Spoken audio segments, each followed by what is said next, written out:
রাখার জন্য অনুরোধ করছি। দাদা চিঠুদা, হ্যাঁ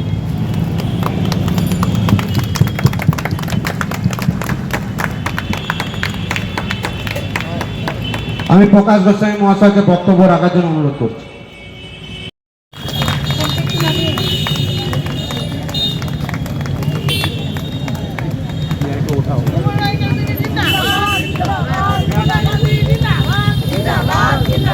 सोनिया गांधी जिंदाबाद, सोनिया गांधी जिंदाबाद। আমাদের মধ্যে উপস্থিত হয়েছে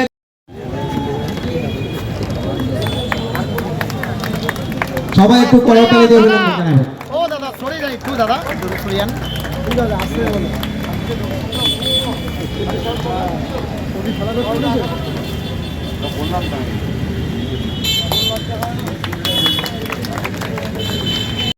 তৃণমূল কংগ্রেসের সভানেত্রী, জনগণ মন অধিনায়িকা বাংলার মমতা বন্দ্যোপাধ্যায়, নয়নের মণি, आगामीर कांडारी 2 नंबर वार्ड के कौन है भाई है, सबको सादर नमस्कार है। तो आज हम लोग 10 मार्च को जो ब्रिगेड में रैली है उसके लिए यहाँ पर हम लोग कुछ बोलने के लिए आए हैं कि हम लोग का तृणमूल पार्टी के नेत्री है ममता बनर्जी, उनके हम लोग सैनिक हैं। तो हम लोग विकास के ऊपर आप लोग से वोट मांगते हैं। दूसरे तरफ यहाँ से वामफ्रंट सरकार है जिसमें सीपीआई है, सीपीएम है, फॉरवर्ड है। तीसरा यहाँ पार्टी है कांग्रेस पार्टी है, चौथा बीजेपी यहाँ पर है। तो 4 पार्टी का यहाँ पर ये है।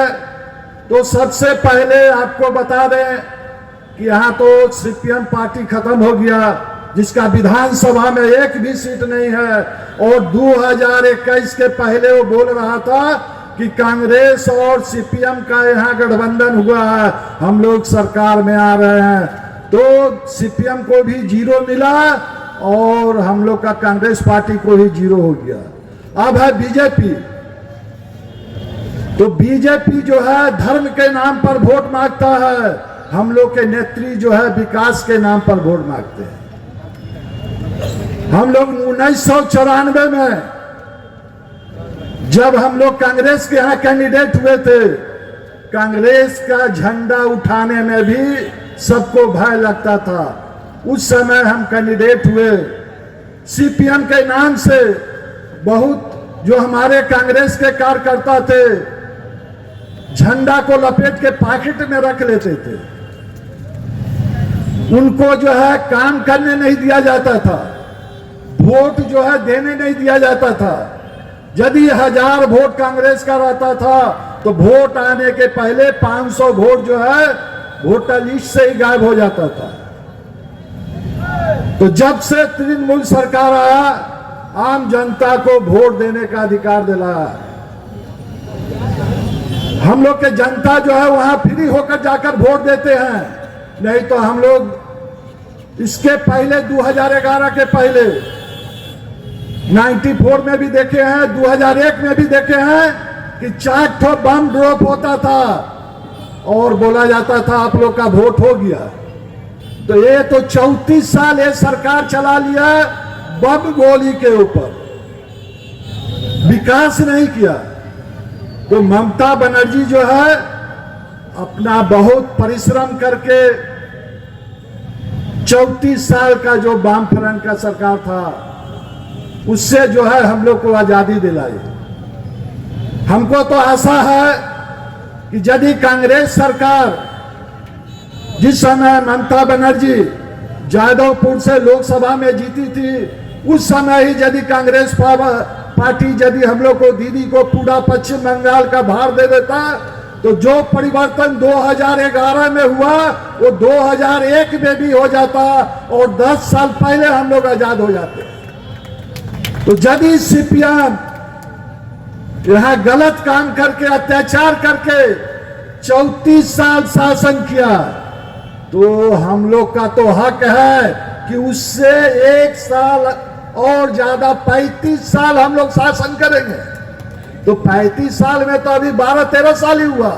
तो जो भी हमारे टीएमसी के कार्यकर्ता है, चाहे वो तृणमूल महिला कांग्रेस हो, INTTC हो, यूथ कांग्रेस हो, सबको ये है कि 22 साल तो यहाँ दूसरा कोई पार्टी नहीं है, क्योंकि पश्चिम बंगाल का शुरू से ये पैटर्न है।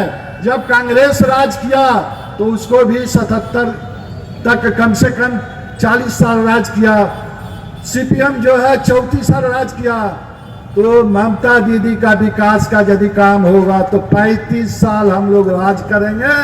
दूसरे पार्टी का यहाँ कोई दाल नहीं गलेगा। कर गए हैं कि हम लोग का गांव में चाहे बिहार हो, यूपी हो, हम लोग बोलते थे जय सिया राम, माने राम को भी मानते थे और सीता को भी मानते थे। लेकिन ये मोदी सरकार जो है वो अपना पत्नी को भी नहीं माना, वो सिया को हटा दिया, वहां सिया के जगह में श्री कर दिया। तो उसका नारा हो गया श्री राम, हम लोग का नारा है सिया राम का। हमको तो सीता और राम दोनों को लेकर चलना है। तो आप लोग से यही हम लोग अनुरोध करते हैं कि हम लोग का बहुत सौभाग्य है कि हम लोग के डायमंड हार्बर के MP अभिषेक बनर्जी के संसद क्षेत्र में हम लोग यहाँ निवास करते हैं। तो जिस तरह से हम लोग के MP विकास का काम करते हैं, हमको तो लगता है पूरा भारत वर्ष में इस तरह का MP नहीं मिलेगा जो दुर्गा पूजा करने के लिए भी पैसा देता है। और अभी जो है 7 मार्च को जो हमारे इमाम हैं उनको भी भत्ता देंगे। तो मैं বলতে চাই এটা শুধুমাত্রই জনগর্জন নয়, এটা একটা অন্যায়ের বিরুদ্ধে প্রতিবাদ, অন্যায়ের বিরুদ্ধে প্রতিবাদ সভা। আর এই অন্যায়ের বিরুদ্ধে প্রতিবাদটা আমাদের সাধারণ মানুষের জন্য, গরিব মানুষের, খেটে খাওয়া মানুষের জন্য আমাদের নেত্রী ডাক দিয়েছেন, আমাদের সংসদ ডাক দিয়েছেন। এবং সবসময় আমরা যখন আমাদের নেত্রী ডাক দেন বা আমাদের সংসদ ডাক দেন, আমরা সবসময় সেখানে হাজির হই সমাবেশে। এবং 10ই মার্চ আমরা যথাসম্ভব মানুষ নিয়ে সেখানে হাজির হব, কারণ আমরা মনে করি এটা আমাদের দায়িত্ব এবং কর্তব্য। কারণ আমাদের নেত্রী যেভাবে আমাদের পাশে থাকে, সাধারণ মানুষের পাশে থাকে, এটা আমার মনে হয় সবারই উচিত প্রতিবাদ সভায় গিয়ে উপস্থিত হওয়া। তো প্রতিদিনই সভা, সমিতি, মিটিং, মিছিল চলছে। এটা আমাদের কর্মসূচিরই একটা অঙ্গ। তবে যেহেতু এটা একটা ঐতিহাসিক সমাবেশে পরিণত হতে চলেছে 10 তারিখ, তার জন্য আমরা একটু আলাদা করে জোর দিয়ে আরেকটু ভালো রকম প্রস্তুতি দিয়ে আমরা ময়দানে নামছি। কারণ এটা আমাদের দেখিয়ে দেওয়ার পালা, শুধু বাংলার মানুষকে না, ভারতবর্ষের বিজেপি বিরোধী যত শক্তি আছে তাদেরকে উৎসাহিত করার জন্য। কারণ মমতা ব্যানার্জি বিজেপি বিরোধী লড়াইয়ে নেতৃত্ব দিচ্ছেন মমতা ব্যানার্জি। সারা ভারতবর্ষের সব মানুষ তাকিয়ে রয়েছে এই 10 তারিখে মমতা ব্যানার্জির সমর্থনে কত মানুষ। তো সেটা আমাদের একটা চ্যালেঞ্জ, আমরা এত মানুষের সমাগম করব, সমস্ত বিজেপি বিরোধী শক্তি মানুষ উৎসাহিত হবে, আনন্দিত হবে, আর সাম্প্রদায়িক বিজেপি ভয়ে কেঁপে উঠবে যে 2024-এর লোকসভা নির্বাচনে তার গদি থাকে কি না। সেরকমভাবেই আমাদের এই বিজেপি সমাবেশ করতে যাচ্ছি। তার জন্যে আমাদের এই এক্সট্রা প্রস্তুতি। সিদ্দিকুল্লাহ ওয়ার্ডে বলে আমরা লড়াই না, আমাদের লড়াই করছে, আমাকে যদি বলেন আমি তাহলে মেটাপুর ব্লক 2-এর কথা বলবো। আর ওইদিকে যদি হয় মেটাপুর ব্লক 1 তাহলে কলকাতা কর্পোরেশনের যেসব কাউন্সিলাররা রয়েছে তাদের দায়িত্ব, আর আব্দুল খালেক মোল্লার দায়িত্ব আছে ওইদিকে। কিন্তু মেটাপুর ব্লক 2-তে যদি আমরা কত ভোটে জিতাবো সেই দায়িত্বটা যদি বলেন তাহলে আমরা বলতে পারি গত ইলেকশানে 2014-র ইলেকশনে যখন প্রথম অভিষেক ব্যানার্জি ভোটে দেয়, আমরা এই ব্লক থেকে 2,000 ভোটে হেরে গেছি। তারপরে 2019-এ আমি দায়িত্ব পেয়েছিলাম, 2019-এ 20,500 ভোটে আমরা লিড দিয়েছি অভিষেক ব্যানার্জি।